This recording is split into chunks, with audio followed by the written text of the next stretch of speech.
What better way for a son and father to bond over than their mutual love for the Dallas Cowboys? Hi, I'm Michael Davis with my dad, Mack.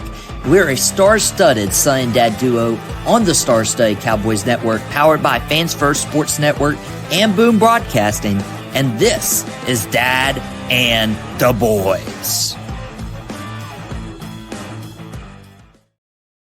It's my turn on the clock this week. My dad had his mock draft last week. I'm taking over as the GM this week. And, Dad, I think I'm going to beat you. I think I'm going to have the better draft for the Dallas Cowboys. Well, I hope Stephen Jones and Will McClay beat us both. But I'm interested in seeing what you came up with. Again, the parameters are you can't trade future draft picks.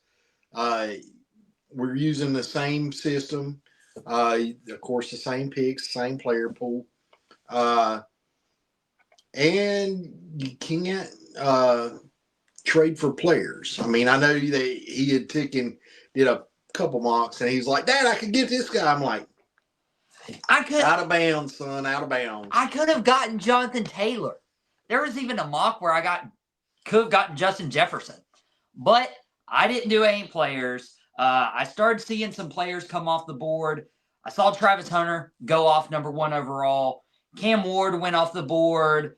Shedeur Sanders, I wasn't going to take a quarterback in the first round. Ashton Jeanty went off the board too. And so I got really worried, but there was a certain player that's falling. Is he staying? All right, I'm on the clock. Let me. Oh, I got to take this guy. Okay, go ahead. I got to take this guy. Who you got?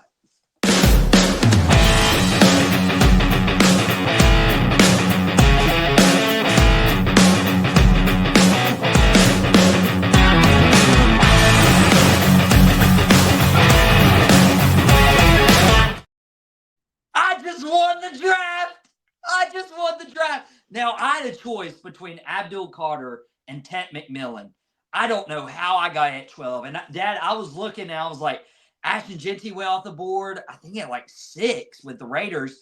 And I was like, can I trade up? I called a couple people, but I guess the foot injury scared him. Dad, I got Abdul Carter and I got Micah Parsons. Yeah, I mean, 2 Nittany Lions on there. I gotta give you credit. Abdul Carter, when I did my mock draft, was not available. Of course, that's the fun part of this. You could do the same draft in the next day or so, and he not be there as well. This time, he happened to be there. The cards fell right. What an awesome selection to start your draft. Now, how do you go from there? I mean, you got the defensive end on both sides. We're good. So now we got to fill out your rest of the – and really defensive end was kind of a sneaky need. Mm-hmm. Because, I mean, now you got Micah, you got Abdul Carter. Hey, I'm not going to miss DeMarcus Lawrence. And you got Sam Williams coming back from injury, and you also have Marshawn Nealon.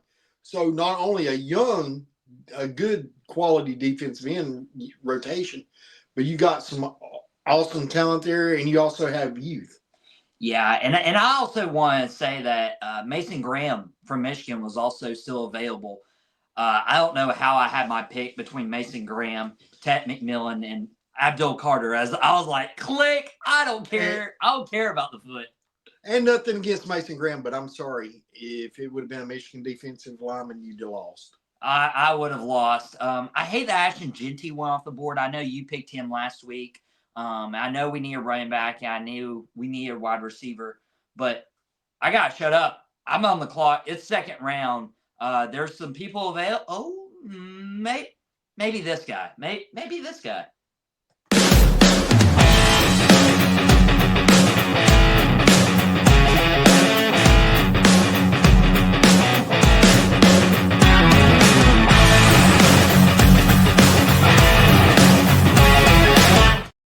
Dad, it pains me to go get a UNC Tar Heel, but I didn't get Ashton Jeanty in the first round.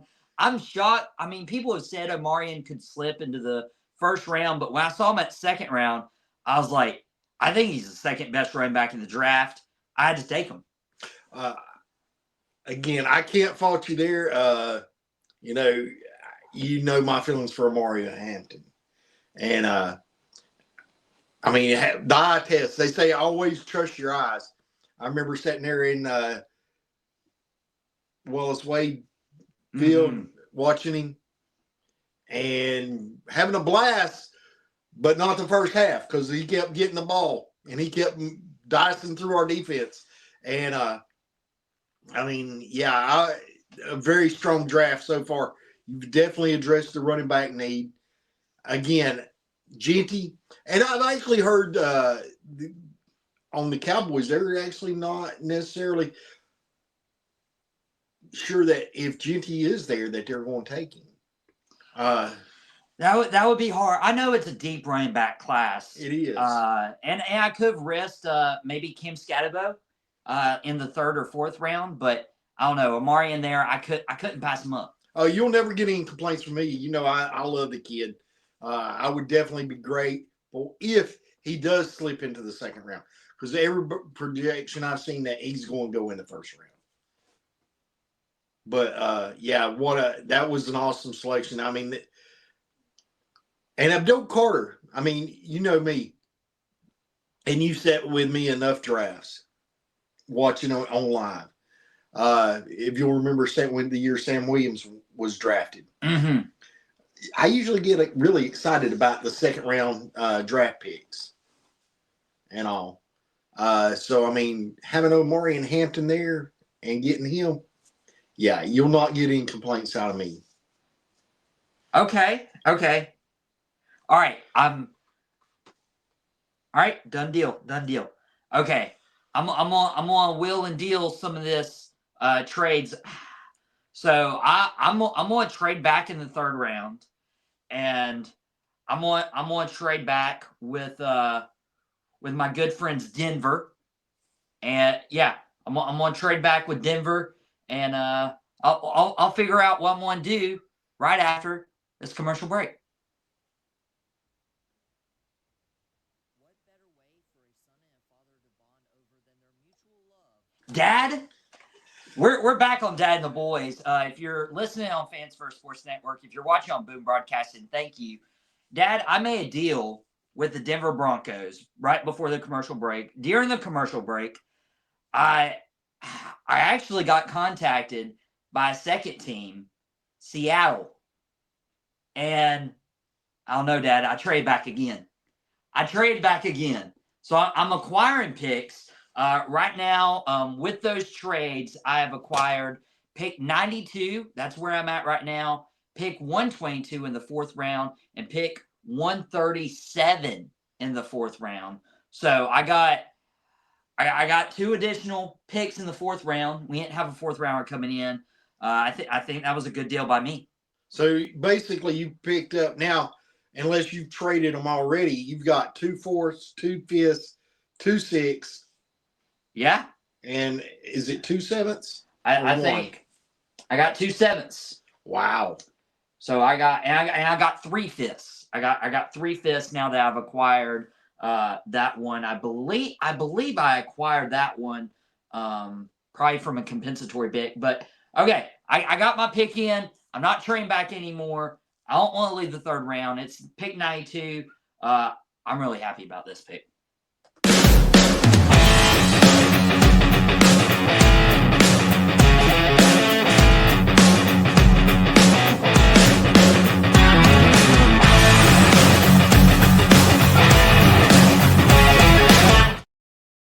Dad, I hated when Omari and Hampton ran over the Duke defense, but we won that game.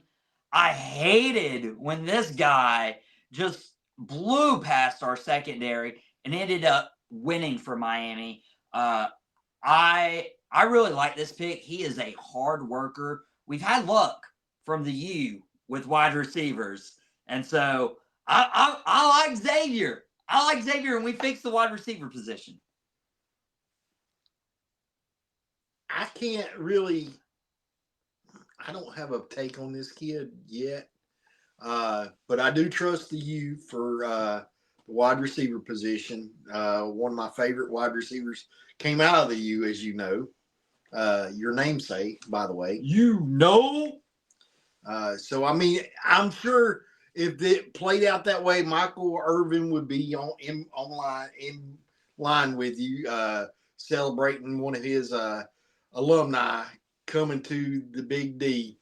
So if Michael's on board, that's Irvin, then I'll be on board with you for this Michael Davis pick of Xavier Restrepo. How do you say I don't even know how you say it, but Restrepo? But he's had back-to-back 1,000-yard seasons. He had 85 catches in 23, 69 catches in 24. A little bit of a dip, but he had a career high 11 touchdowns in 2024. And he's small, 5'10", 198. Yeah. I like him. I like him. What's his speed like? I mean, his speed, what he got in the 40-yard dash was a 4.8. So it's slower, but this dude runs routes, and he's going to be sneaky good. I like it in the third round. I know you're worried about the speed. I'm worried about that speed. I'm hoping he had some kind of injury or something that was limited it, because 4.8 for a wide receiver is not very, very fast at all. I mean, that's you're almost pushing offensive lineman speed there. Hey, I'm okay with it. We're in round 4 now. I got 2 picks. I got 122 and 137, thanks to the trade back with Denver and Seattle. Dad, I'm going to go ahead and submit my 4th round pick. Okay, so the card's in, huh? Card's in. Let's see who he takes, folks.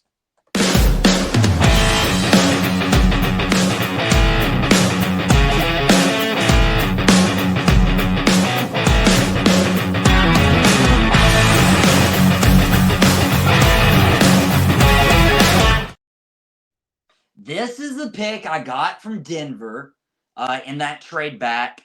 We get an offensive lineman finally. It's from NC State. I mean, some of them are iffy.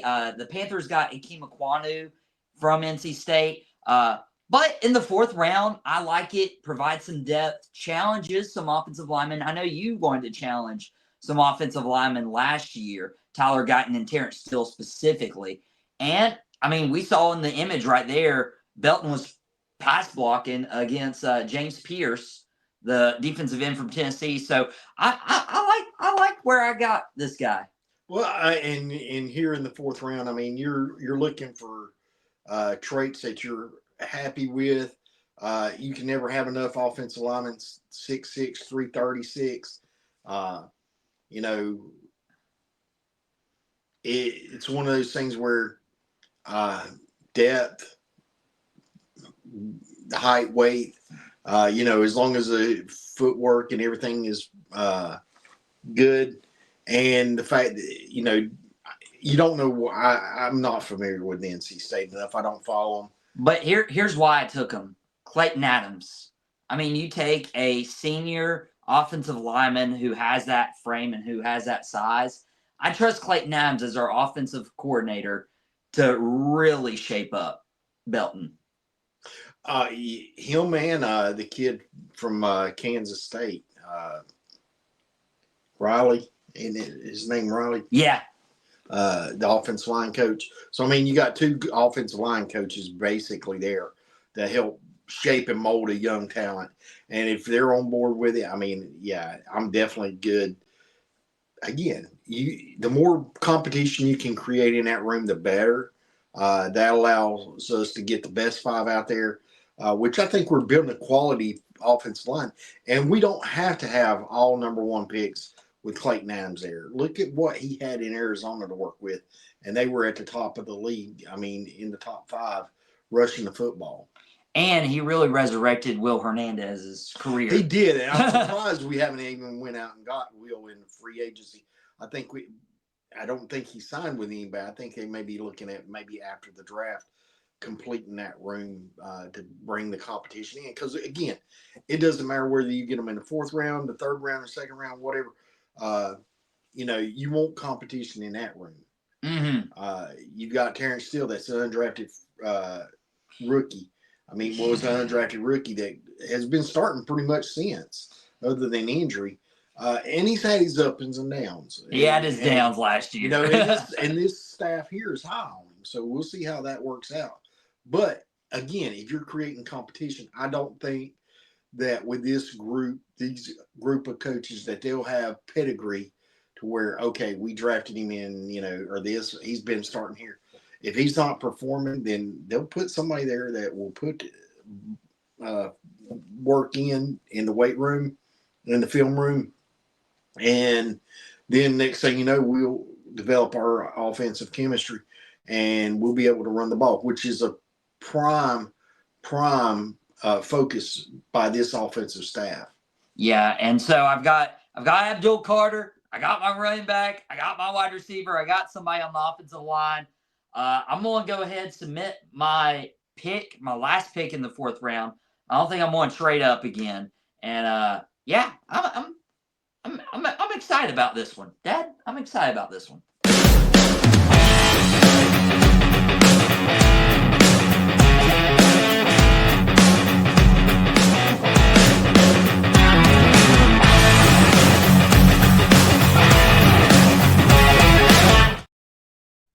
We missed Jordan Lewis. He went to Jacksonville on that 3-year, $30 million deal. That's $10 million annually. But I got corner Dorian Strong. And for the value later in the 4th round, I'm not mad at it because you got Diggs, you got Bland. We needed a 3rd corner. We do. I mean, you're addressing needs right now. And again, I don't know about Dorian Strong. I haven't watched him at all.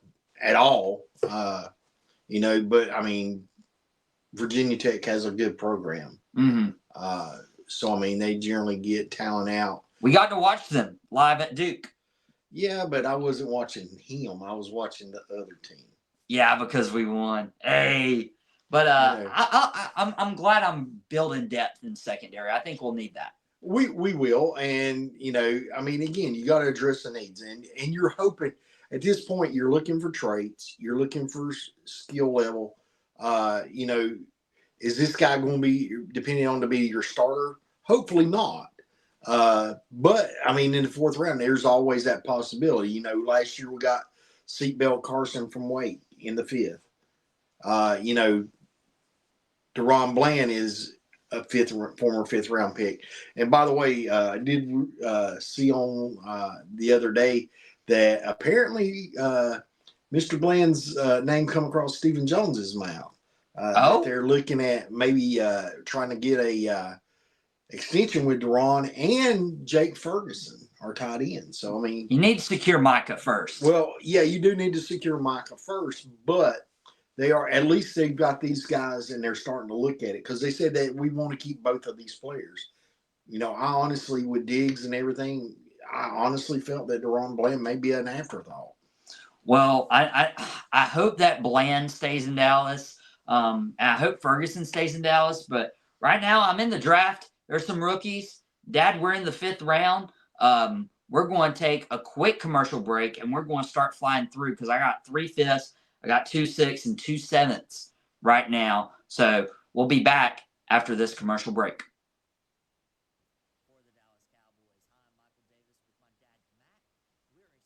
Welcome back, Dad and the boys. Michael Davis, my dad, and Mack. I'm going through my mock draft, and you mentioned it. We're getting into the point where you're adding depth. I got 3 5ths, 2 6s, and 2 7ths. So I got 7 more picks. Please tell me you drafted a kicker. I'm not going to spoil it, but kickers are people too, and so is this next selection for my Dallas Cowboys.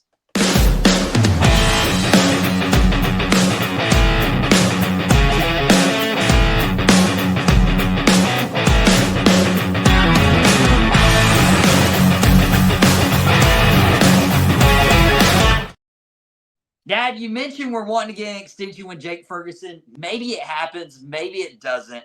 But when I see a Notre Dame tight end on the board in the 5th round, I don't even care. I'm going for that. I like Irish. I mean, so you're hitting schools I like. So I got to give you kudos for that. And tight end, again, there is talent in the tight end room with Ferguson, Schoonmaker, and that again, this is Dallas wanting to uh, secure Ferguson, but there's no guarantee that he will. Adding another person into the room. Now, my fault with this kid is if he comes in and he takes any snaps away from Brevin Spanford, we're going to have problems because Spanford is my boy.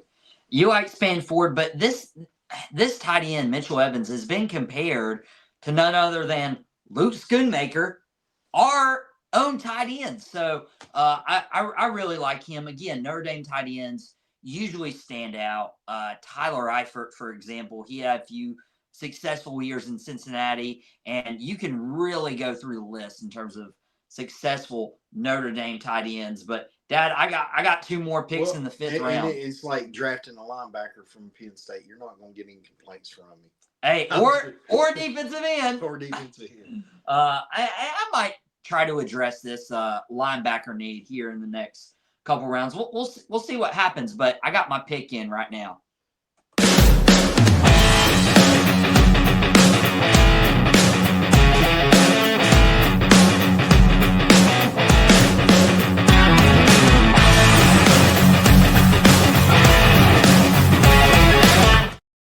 Dad, I didn't know about Tommy Hill until last week when you took him in your mock draft. And then I did my own research. And I saw him still here, 5th round, pick 171. You like it? Well, of course you do. That. Tommy, I don't even remember where I drafted him last week. But Tommy Hill, I mean, it's one of those things that when you're sitting there and you're looking over your board and you're looking at what's available and you're like, wow, he's still here. He was still there. I think honestly, when I was looking at it, I had like a late 3rd, early 4th round grade on the kid. So for you to get him in the 5th, kudos to you. And that means like Dorian Strong and Tommy Hill is coming into this secondary and fighting for that nickel corner spot. Also, Trayvon Diggs, we don't know how his recovery is going to go.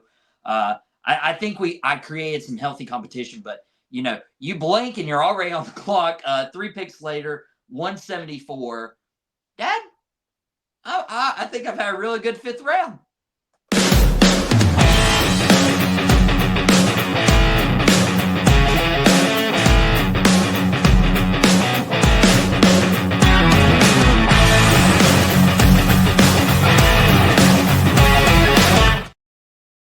I'm sticking with a Notre Dame Fighting Irishman, 2 picks in the 5th round, and going linebacker because, we mentioned linebacker. This guy isn't from Penn State. Of course, the Penn State linebacker was already gone. But Notre Dame linebackers, hey, I'm good with that. Hey, that's where we got Liff out last. And I know a lot of people out there in Cowboys Nation don't want to hear Jalen Smith. But Jalen had some years with us where he performed really well. And a lot of people got disgruntled when his wife, and yeah, Notre Dame has a history of strong linebacker play. Te'o, you got so many out there that's been in the league. And so, yeah, and Kaiser's really good. Yeah, and to get him in the 5th round, I really like it. Again, Leah foul last year. Jalen Smith, I was a big Jalen guy. I know he had that serious knee injury in college, but you want your linebacker smart, and every linebacker from Notre Dame just comes with an incredible football IQ, and I think that's going to be really crucial. But we're getting into the 6th round. I got 2 picks here, 2 picks in the 7th round. I'm going to go ahead, submit my card, and we got the pick is in.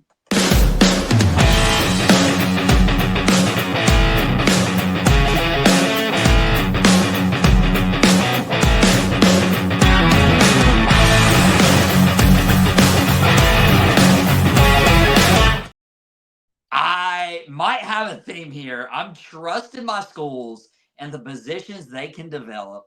Unfortunately, Dad, we have seen from the Philadelphia Eagles, Jordan Davis, Jalen Carter, defensive tackles from Georgia. And so when I saw in the 6th round a defensive tackle from Georgia, Nazir Stackhouse, I was like, why not? Maybe we can get him developed. I've already lined up Micah Parsons, Abdul Carter. You got Osa Odigizua. You got Mozzie. So let's just add Nazir in the rotation and see what happens. Well, again, it's a strong school for that position group. Defensive players at Georgia seem to excel in the league for the most part. And I mean, yeah, he's not Jalen Carter and he's not Jordan Davis level, but can he develop as he grows and as he gets more playing time? There's that possibility. I mean, you got him what, 6th round? I got him 6th round. Yeah, you can't go wrong with that. I mean, you at this point you're throwing a dart and hoping something sticks. And there again, knowing our team, Dallas is notorious for trying to hit late round draft picks for the defensive tackle position. And we need depth on that line as well. And again, throwing darts. I got one more pick in the 6th round, 211. Here we go.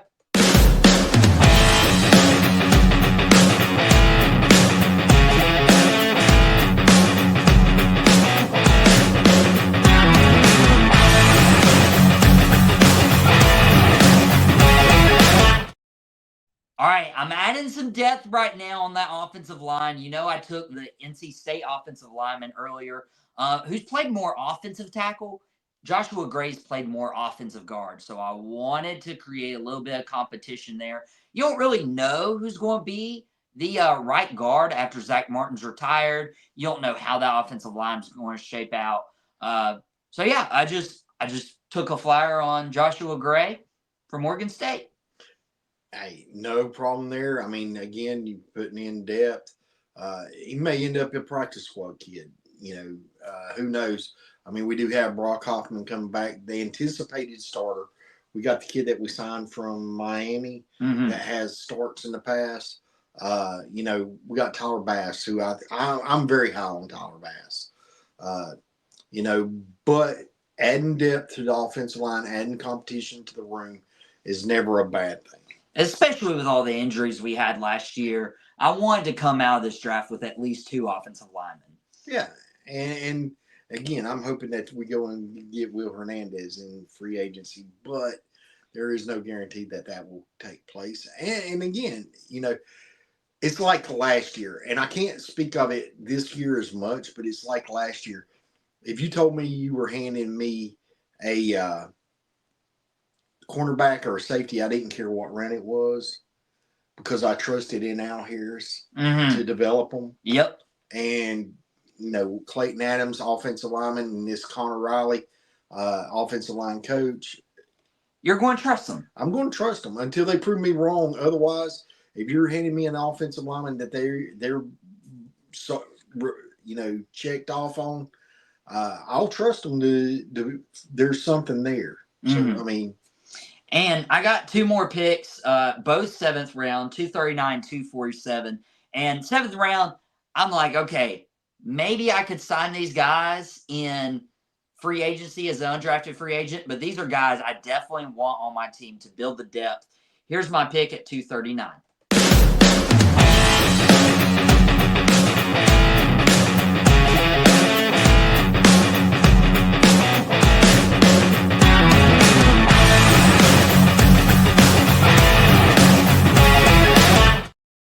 All right, I got Restrepo from Miami in the 3rd round after I trade back a couple of times. But that's the only receiver I've taken. I want to take a chance on Rock Taylor from Memphis. He is extremely talented. I don't know why he lasted to the 7th round. And Dad, I'm going to go ahead and say I don't want to fight for this guy in free agency. Okay, I'm perfectly fine with that. Again, that is the purpose of the 7th round. You're looking for the traits. You're necessarily not maybe looking for him to start. You're adding a depth piece. I mean, 6'2", 213. I mean, got some height on him. Just under a 4.5 40. Okay, so I mean, the thing on him is like, he doesn't have a high vertical. He has smaller hands than the rest of the class. But I mean, when you just talk about like somebody who produced at Memphis, I thought he did. He had 1,000 yards a couple years ago. He had barely under 1,000 yards this year. Not a big touchdown red zone target. His career high was 4 touchdowns in 2023, but I'm going to take my chances with him. Yeah, and you got to look at the program. Is Memphis been a big passing school historically? Nope. They're more geared toward the run, as I recollect. Tony Pollard coming from Memphis. Pollard, and they generally have some really good running backs coming out of that program. Again, you look at the school, you look at what they typically produce into the NFL. Memphis is a running back school, or one of them. And that's what you generally associate with Memphis. Just like you said, with Notre Dame linebackers and tight ends, offensive linemen, I'm good. Penn State defense, linebackers and defensive ends, I'm good. Michigan defensive lineman, no, I do not want. Oh, I don't want. I wasn't going for a Michigan defensive lineman.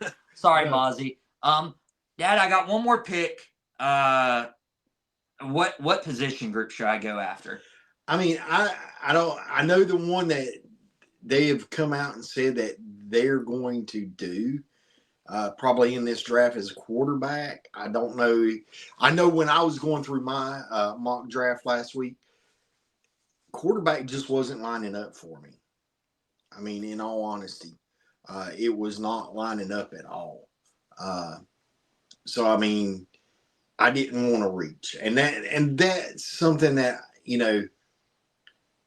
I see teams do all the time is reach for a player, reach for a position of need. You don't want to be in that position. That's when you get the Taco Charltons. Now, granted, we not only reached, we overpassed. We overpassed our boy T.J. Watt. Me and you were both. I remember that draft. Upset. We were both sitting there going, "Oh my God, we're gonna get T.J." I mean, his brother's down in Houston. He's in the same state, and you're not going to pick him. I mean, the bloodline runs deep. If you don't believe me, ask the tribal chief. Bloodline runs deep. You got to trust the bloodline. It's like, who would pass on a Manning for a quarterback? I mean, you got Archie, you got Peyton, you got Eli, and Eli's probably the worst of the three. Dad, I think I got somebody. Okay, go ahead. I think I got somebody.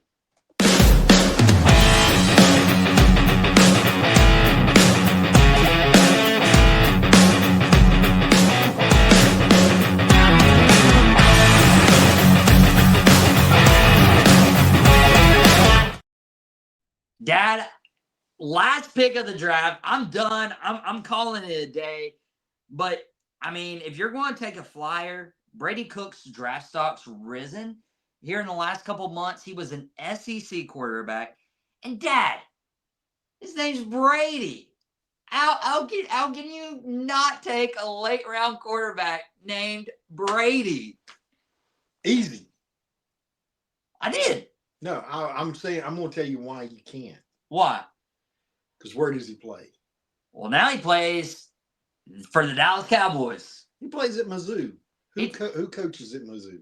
Okay, we're not going to talk about Eli Drinkwitz. Right. We'll keep it PG. That would be my reason not to draft him. Okay, folks. But no, I don't know anything about Brady Cook. I mean, I know Missouri had a good year. Yeah, and SEC, very, very mobile as a quarterback too. So I think he's going to be able to make some plays. He does try to throw more deep passes than he probably should. In terms of my research, and they said he has average arm strength, but we've seen quarterbacks with quote unquote average arm strength get into the NFL and be like, oh yeah, he can play. But yeah. Really good poise, especially when he's under pressure. Football savvy. He has really good pre-snap reads. And I've heard really good leadership qualities from him. He was a two-time team captain, which your quarterback should obviously be a team captain. And so I'm good with this, especially if he's able to escape pressure. That tells me a quarterback who can escape pressure will succeed and thrive with any offensive lineman in front of them. And I mean, Cooper Rush is gone. Trey Lance is going to like the UFL or something. CFL. That's even worse. So yeah, give me Brady Cook. Well, and there again, I'm high on Trey Lance a lot more than a lot of people. But I will say this about Brady, in all fairness. I mean, you do have a wide receiver that's potentially going in the first round in Luther Burden. Yeah. Right. From Mizzou. So, I mean, somebody had to throw him the ball. And it was Brady Cook. It was Brady Cook. So, I mean, you made your wide receiver look good. You got him the ball, and you may have advanced his career to the first round, second at the worst. So, I mean, and that's somebody that Dallas is even looking at. You've got offensive linemen from Mizzou that are potential first-round draft picks. So, I mean, he knows how to play with the talent around him. Again, my biggest knock on the kid is his head coach, because of the way he did App State and walked. Yeah, that's gross. So we ended up with Sean Clark for X amount of numerous years, and now hopefully we'll get past that in our program. A very solid draft, son. Yeah, very solid draft. Is it better than yours? Yeah. Y'all can go ahead. Y'all can drop in the comments. I love Genty. But if you're giving me Abdul, if you offer me Genty or Abdul Carter and Amari and Hampton, I'm going to take your first two picks. Now, after the first two, And just look, this is Dad's mock draft that we're scrolling through right now here on the video feed of Boom Broadcasting for Dad and the Boys. Yeah, I think I blew your draft out of the water. Just saying. But we'll let the people talk. Well, you definitely have more picks than me by your trades and comments on that. But you got to look, Ashton Genty and Jalen Walker, along with the offensive tackle at Ohio State. Scatterbo is huge because there's your short yardage guy. And I really wanted Jack Nelson, but he didn't fall to me when I wanted to take him. I think in the fifth round is when I wanted to take him. And honestly, out of mine, the Ritzy. The Ritzy from UNC. Yeah, you drafted him too, didn't you? I didn't. I wanted to. I think you were the one that actually turned me on to him. But the kid out of Colorado for a wide receiver, I think, is a big pickup at the end of the draft. Because and I had a choice between him and Cook, but I knew we didn't have a quarterback behind Dak. We got Will Grier. No, we don't. That's not the quarterback I want behind Dak. But in all fairness, solid draft, really good. I'll give you mad props for that. All right. But we'll let the fans decide. And hey, do your mock draft. Michael will post on the thing. Again, the restrictions were if you did a trade, you could trade up or down. Mm-hmm. You could acquire multiple draft picks. You could not trade future draft picks, or you couldn't acquire players or trade players. For those of you idiots out there that want to take and trade Micah Parsons, there is no draft compensation for him. I don't know a team that would give their next 10 number one draft picks multiple years. I don't know a team that's got multiple draft picks for the next 10 years. Yeah. So, you don't trade generational talent like that. You sign them and you move on. And you pair them with Abdul Carter Abdul Carter, that would be amazing. That would be huge. And there again, hey, it happened once. We got the best defensive player in the draft at number 12. Even though cornerback that year was kind of a need. It didn't work out that way. Even though running backs probably, in all honesty, our biggest need, it may not work out where Genty's there. It didn't for me. And there's a lot of rumor that the Raiders are high on him, and he's got to bypass. He's got to get past the Raiders. He's got to get past Detroit. Not Detroit, but Chicago. Yeah. Those are two huge obstacles in order for him to even get in the ballpark of number 12. Which that's why I was almost wanting to trade up, and then I saw Abdul drop in, and I almost wanted to trade up, but I didn't have to. I got Abdul. You guys go vote. Are you Team And Michael? I love Amari in Hampton. I mean, really, I do. Hey, he's even Team Michael on the mock drafts. But guys, drop in your comments who you thought had the better mock draft. And see if you can beat us. And see if you can beat us. You're not going to beat me. You might beat him, but you're not And going to beat me. he'll give you the link to the draft site and that we use the mock draft site. NFL Draft Buzz. And also the trade chart that we use and stuff like that. Yep. And the draft rankings, player rankings.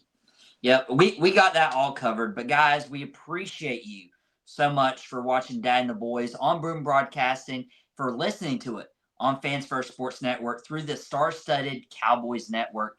Michael Davis, my dad Mack, we'll be back. And even if I don't win your pick on the mock draft, there's one thing that he can definitely not beat me on. My top 100. Because why? They're my top 100.